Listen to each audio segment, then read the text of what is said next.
Fala pessoal, aqui é o professor José, seja bem-vindo ao nosso canal Farmacologia Fácil e hoje é mais um dia de aula de farmacologia, falando de um tema que vamos dizer que já virou um mito na clínica dos pacientes. Que mito é esse? Bom, será que os inibidores da ECA causam tosse, sim ou não?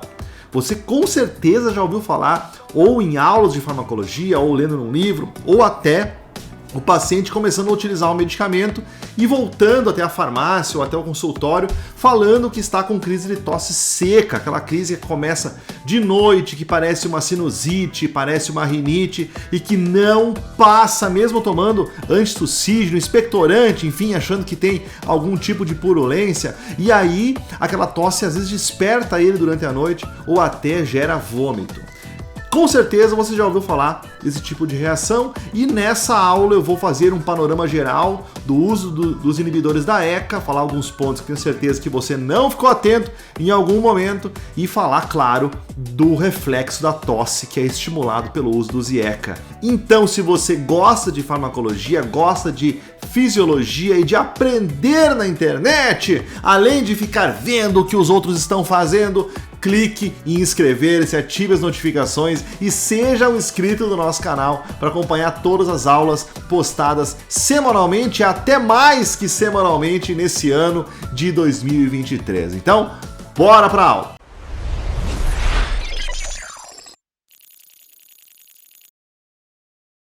Bom, vamos dizer que a tosse ela acaba sendo causada porque o mecanismo de ação dos inibidores da ECA acaba se chocando com outra cadeia de produção do nosso organismo. Então, vejam só. Vamos pensar primeiro no mecanismo de ação dos inibidores da ECA. Nós temos eles como fármacos que são inibidores, vamos escrever aqui, ó, inibidores dessa enziminha aqui, ó, que está presente no epitélio pulmonar. Muito bem, é isso que eles fazem. Agora, qual é o papel da ECA? Vamos retomar esse conceito. O nosso fígado ele produz uma substância chamada angiotensinogênio. E o angiotensinogênio circula no nosso organismo até encontrar uma substância chamada de renina. Por que a renina ela é produzida, afinal?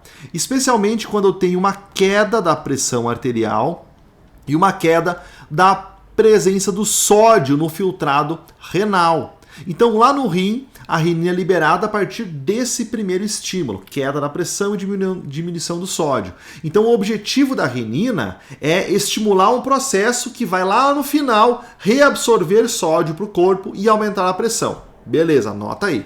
Muito bem. A renina, então, ela é liberada pelo rim e vai converter o angiotensinogênio em angiotensina 1.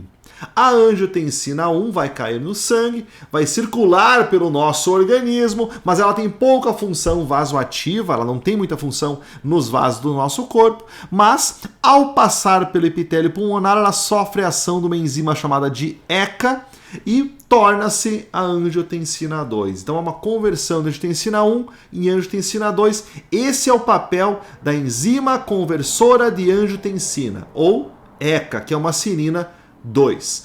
Os inibidores da ECA então bloqueiam esse processo, eles vão lá e impedem a produção de angiotensina 2. Show de bola! O que a angiotensina 2 faz? Por que então que essa classe é tão empregada no tratamento da hipertensão arterial sistêmica? Bom, a angiotensina 2 ela tem dois receptores, onde um deles é o predileto dela, que é o AT1.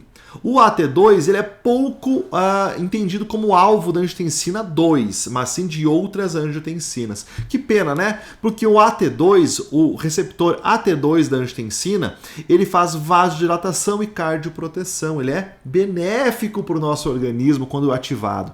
Agora o AT1 ele faz vasoconstrição e lá na adrenal, na nossa glândula suprarrenal, libera aldosterona que vai no rim e reabsorve sódio. Lembra que eu falei no começo que todo esse processo inicia quando eu tenho uma queda da pressão, uma queda dos níveis de sódio no filtrado renal? Pois é, a vasoconstrição, que aumenta a pressão arterial, já é feito pela angiotensina 2 mesmo, ela não quer nem saber de deixar para outro, não quer delegar esse papel para outro peptídeo não. Mas a reabsorção do sódio ela não tem muita capacidade de fazer não. Então ela vai lá na adrenal e através do receptor AT1, ela vai estimular a liberação da aldosterona, que vai no rim, e aí sim, a aldosterona é extremamente eficiente na reabsorção de sódio e água. E aí a pressão aumenta e a balança se nivela. Bom, quando eu falo que o receptor AT2 ele é bom para o nosso corpo e o receptor AT1 ele é ruim para o nosso corpo, eu estou falando só de uma maneira para você entender o processo de que o inibidor da ECA vai combater o efeito da angiotensina 2 mais especificamente no AT1. Mas não quer dizer que ele seja de todo ruim, não. Ele é essencial para o aumento da pressão arterial. O grande problema é quando a pessoa tem hipertensão, ou seja, ingeriu muito sódio por muito tempo, não fez exercício físico e gerou resistência vascular, porque a princípio, quando eu tenho uma queda de pressão, esse sistema ele é muito importante para nivelar novamente a minha pressão arterial. E eu me engano se eu acho que eu tenho só a angiotensina 1 e a angiotensina 2. Vamos retomar aqui alguns pontos. Olha só, a angiotensina 1, olha que curioso. A angiotensina 1, ela é substrato de duas enzimas, na verdade. A ECA, que está aqui, e a ECA2, tão famosa por causa da Covid-19, muitos falaram que a ECA2 ela era o mecanismo de entrada do vírus, e é, né, o mecanismo de entrada do vírus no pneumócito do pulmão. Então, ela também vai converter a angiotensina 1, mas vai converter a angiotensina 1 em angiotensina 1-9, em outro tipo de angiotensina. A ECA vai converter em angiotensina 2, olha só. Então nós temos outros tipos de angiotensina além da número 1 e da número 2. E curiosamente, esse outro grupo de angiotensinas produzido pela ECA2 é convertido pela ECA em angiotensina 1-7, que atua em receptores AT1, ou seja, faz o mesmo papel da angiotensina 2. Olha que curioso. Porém, temos uma conversão, temos uma atuação da angiotensina 1-9 em receptores AT2. Olha só, uma ação predileta, vamos dizer assim, em receptores bons do nosso organismo. O que eu quero dizer com tudo isso? Quando eu bloqueio a ECA, vamos bloquear a ECA aqui nesse sistema, ó.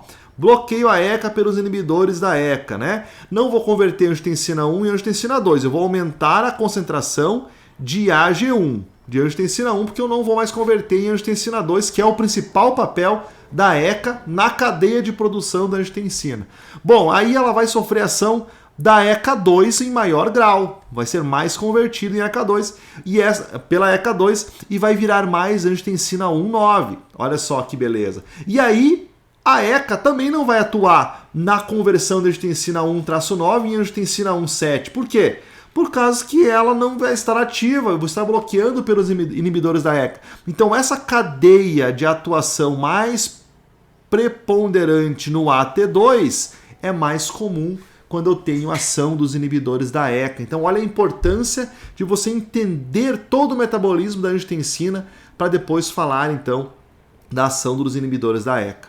E além disso, nós temos os bloqueadores de receptores de angiotensina, que bloqueiam a ação nos receptores AT1, que são os que causam um estado pró-inflamatório, pró-oxidativo, faz vasoconstrição, libera aldosterona, e assim libera mais a ação da angiotensina no AT2. Então também tem benefício utilizando os bloqueadores de receptores de angiotensina. Muito bem, mas não é isso que nós estamos falando quando falamos em tosse. Aqui é só para revisar mesmo o mecanismo de ação. Mas então qual é o papel? Por que os inibidores da ECA causam tosse afinal? Bom, a ECA não faz só a conversão das angiotensinas, não faz só o metabolismo das angiotensinas. Também atua em outra substância muito alergênica e muito pró-inflamatória. Olha só, Lá no pâncreas, nós temos a conversão do cininogênio, que é produzido pelo fígado também, assim como o angiotensinogênio.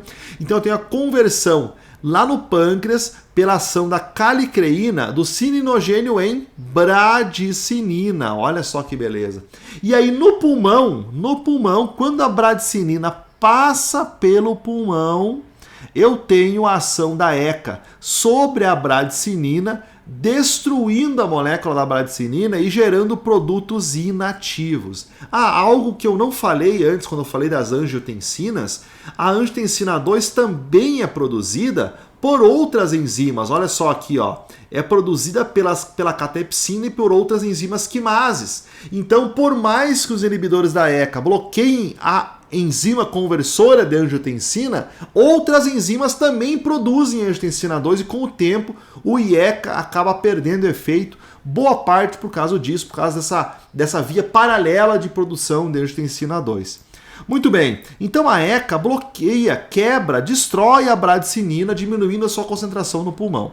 Quando eu uso o inibidor da ECA, eu acabo interferindo nesse processo também, e aí, pessoal, eu gero o acúmulo de bradicinina, no meu pulmão, que é a principal teoria por trás desse sintoma de tosse por quem utiliza o inibidor da ECA. É a principal teoria, mas outras pesquisas falam que não tem a ver com bradicinina. Por quê? Porque alguns estudos experimentais, quando se administra a bradicinina, não se gera tosse.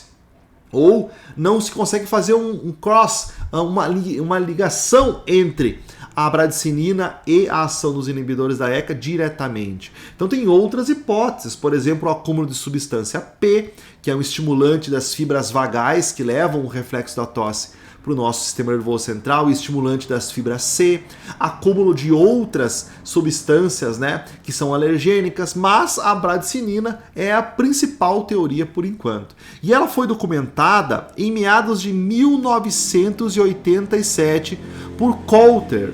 Por quê, pessoal? Olha só, esse estudo de Coulter, ele detalhou inúmeros estudos de quase todos os tipos de ECA, associando eles com a presença de tosse. Então faz muito tempo que se sabe que os inibidores da ECA causam tosse.